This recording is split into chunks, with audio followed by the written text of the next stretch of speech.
Great interview for you guys tonight on TYT Interviews, or today I should say. We've got Mike Papantonio. He is America's lawyer, title that I love.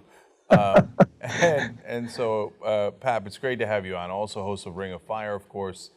And Pap's got a new book out, Law and Disorder. It's a good starting point, Pap, because last night at the debates, Donald Trump talked about how he's the law and order guy. We have to have law and order. We've got to have a country, he says. Yeah. We don't have a country. So do you believe him when he says he's the law and order candidate? Well, he has the potential to sell that because everybody wants to hear it right now. I don't know. I'm sure you read Rick Perlstein's Nixonland that came out several years ago, Cenk. In Nixonland, what Perlstein said was that the road to Nixon's White House was the discussion about law and disorder. And his point was that he set out to scare everybody. He was going to scare everybody. Back then, it wasn't immigration. Back then, it was, if you recall, the Nixon years, it was the anarchy's taken over the country. People are protesting about the war. Drugs have gone crazy. It was a different kind of pitch. But if you take that as a template to what Trump is doing, it's very close to that. His issue comes down to a fear over the fact that we have immigrant gangs coming into the United States that are going to rape and pillage, fear over loss of jobs. He has these very same talking points. And sometimes it's easy to believe that Trump is up there completely without a compass, completely without a plan. But I can promise you, when you take what was done in the Nixon years, and when you analyze what Perlstein had to say about Nixonland and how Nixon came into power, this is a repeat of that.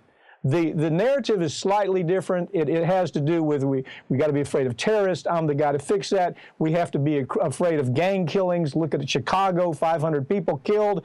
We have to be afraid of police officers being killed. And the people who have brought us all that is the last 20 years of Democrats. That is exactly the delivery that we saw with Nixon's rise to power. So every time you think that Trump doesn't have somebody advising him on those kinds of narratives, if you listen closely, you kind of conclude that there's more to it.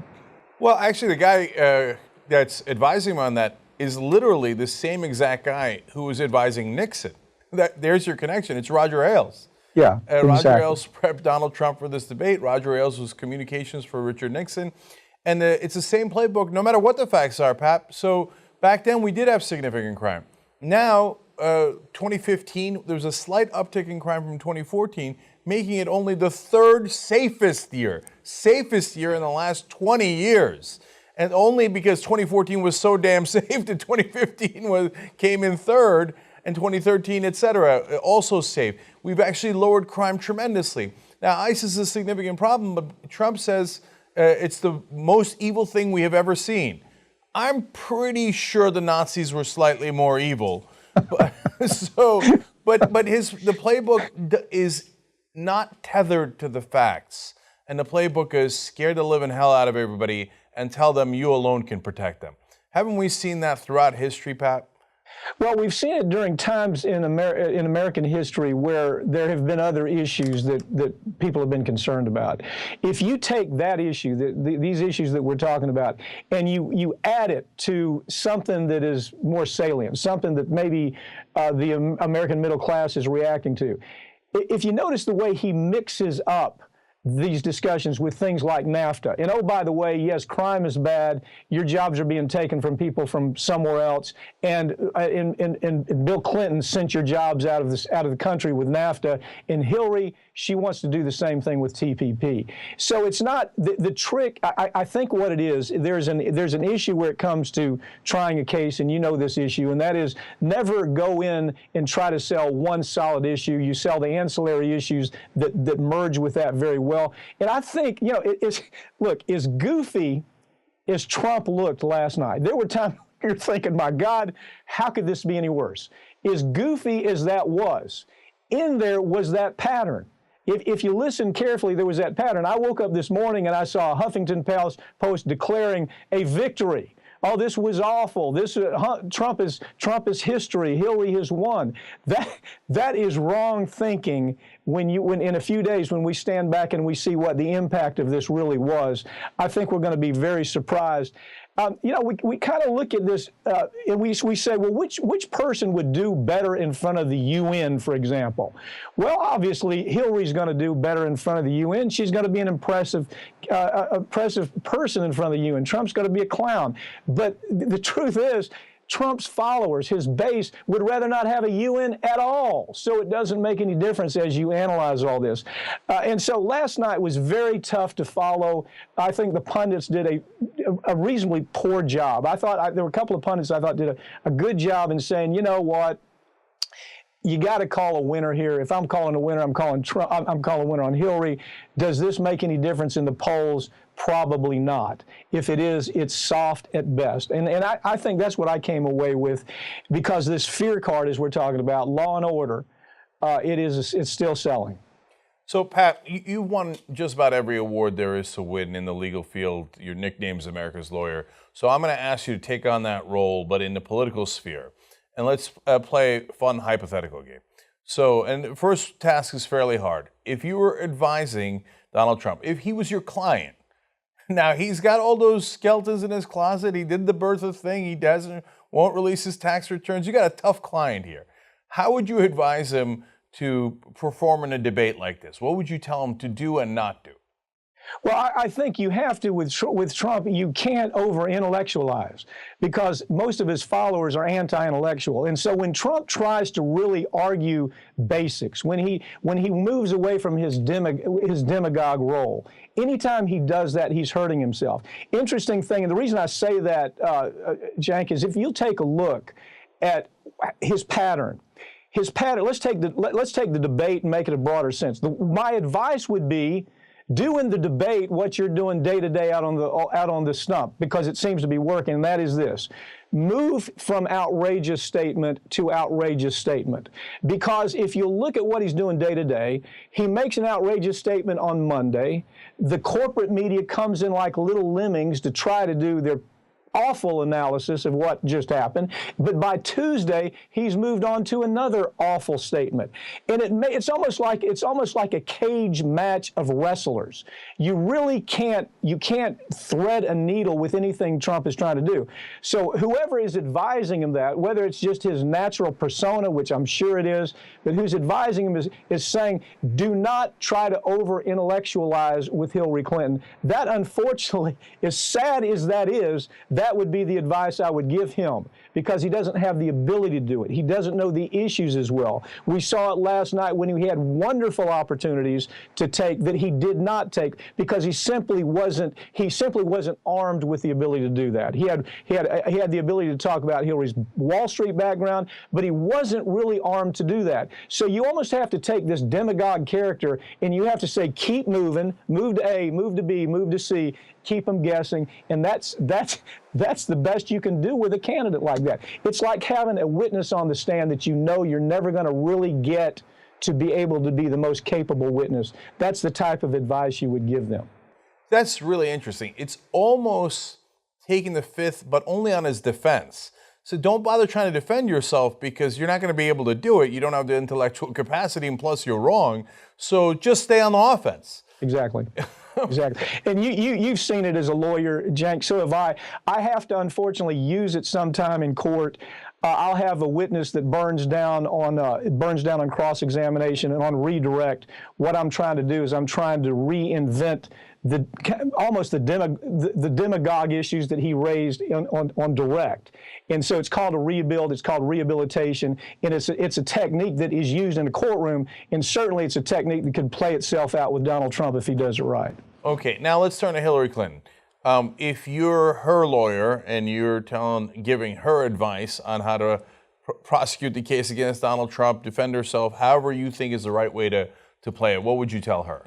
Well, first of all, I would tell her that she has to move away from this idea, this single issue Trump is a horrible person. We get it, Hillary. Trump is a horrible person. You're seeing this even with social media. Social media thinks they can sell this election because Trump is a horrible person. Yes, he is a horrible person. But it's time for Hillary now to pivot and move beyond that and say, yeah, he's a horrible person, but I want to tell you what I can do that he can't do. If you really think about what was delivered last night, there was not a lot of that. There was not this reason that she gave to voters, to progressives, for example. Best example I can give you is progressives, Cenk. Like it or not, it is the elephant in the room. Progressives still are not sold on Hillary Clinton. Millennials still are not sold on Hillary Clinton. So what you do with that is you make a quick hit. Yes, Trump's a horrible person, but then you move back to substance. But let me tell you what I'm going to do. Let me tell you why I'm not horrible, because I'm going to improve the lives of millennials. Millennials are going to be able to get jobs. Middle class is going to rise again because of these particular plans. She hasn't really done that. And Trump is a horrible person only takes you so far in the polls. You got to get progressives to turn out, but you got to give them another reason besides Trump is a horrible person. You turn out, and I'm going to do something for you. That's what makes people turn out. That's what you do in a closing argument. That's how you distinguish your case from the other case. This is what they're telling you. They did some horrible things. I showed you the horrible things they did. But let me tell you what it means in your life. It's called the reptilian mind. That's what it's called. The reptilian mind is always looking for that thing that's going to make their life better. And you can't just say again and again, Trump's a horrible person. You know, that is really interesting because when Hillary Clinton goes to talk about her positions, as she did at the very beginning of the debate, it sounds so rote. It sounds like she's reading talking points, which she has practiced over and over, which is probably because that's exactly what happened, right? She practiced those talking points, but it doesn't come with any passion or feeling. And she's a Clinton, so she can't help but think, well, it's a general election, I shouldn't be progressive. No, you should be progressive. Yes. If you went out there and said, hey, remember I adopted Bernie Sanders' education plan, so your kids are going to have a fair chance. Yes. Any of your kids can go to college for free. Now, isn't that wonderful that they get a chance to be as rich as Donald Trump? That's an affirmative case for your position. Exactly. You know, and so I totally agree with you on that. Let's try this one more time now with Lester Holt, the moderator. You know, next time it's going to be different moderators, of course. If you're going after Trump or Clinton, you know, you can take any perspective you like on this, Pat, in terms of what you would like to pry out of them or what you think the American people will learn most from if you were a moderator. What questions would you ask them? I think I would have asked questions that really... You know, you'd think in a debate the moderator wants to keep an even keel. The moderator wants to simply put the question out there and move on to the next concept. But with these two candidates, with this particular setting, that really wasn't possible. So I guess if you're going to take, if you're in that setting, I really expected him to be more aggressive, to say what the American people are thinking. Look, they're looking at him just like they're looking at these two people on stage. He had the ability to ask the tough questions, to really put them on to really go and pinpoint the things. For example, what is it that bothers the American people about Hillary Clinton? Well, what bothers them is it's another run of Bill Clinton. It's 30 years. She's been around too long. She's been running for president since she was 12 years old. Her ties to Wall Street. What has she done how is she on her war hawk issues? I don't know why moderators are afraid to do that. With Trump, I can't even, you and I could sit here for an hour and talk about what he could have done, but you have to be more aggressive. You've heard the term, I know that you've heard this as an attorney, and that is that you always say what a jury is thinking if you have a problem. If you have a terrible client, you say, there's some terrible things about this client, ladies and gentlemen, that you're going to hear. The jury's thinking it, right? They know it. It's already in their head. Well, the American public, all of these things are in their head. Why are we not just putting it out there in an attack mode? Last night was the perfect opportunity to do that. He simply didn't have that. He was the closest to doing things like fact checks, but where it comes to the attack mode, go ahead and say what the American public is thinking. both as to Hillary and as to Trump. What is this political correctness that a moderator feels like they have to be locked into? We wouldn't do that in a courtroom, and I don't believe you would do it in a setting like this. Now, of course, we both know the answer as to why they do it that way, which is that if they were more aggressive, then they wouldn't moderate the next debate. Right. They would be eliminated from contention from both the Republican and Democratic parties who actually run the debates. But it would be lovely if we had a real cross-examination of both of these candidates during a debate. Maybe one day somebody will sneak in there and go, I only got one shot at this. I'm going to go for it. So yeah, it may end my career, but it'll be the thing they talk about for the next decade. And That's so right. I think it would be a wonderful thing. Yeah, you mentioned wrestling earlier. God, that'd be great. Could you imagine? You got a standard mainstream reporter, and out comes Mike Papantonio, taps him on the shoulder, and goes, "All right." And he steps out, and you step in, and both the candidates are like, "Oh no." How much fun would that be, huh? That would be amazing. One day we dare to dream.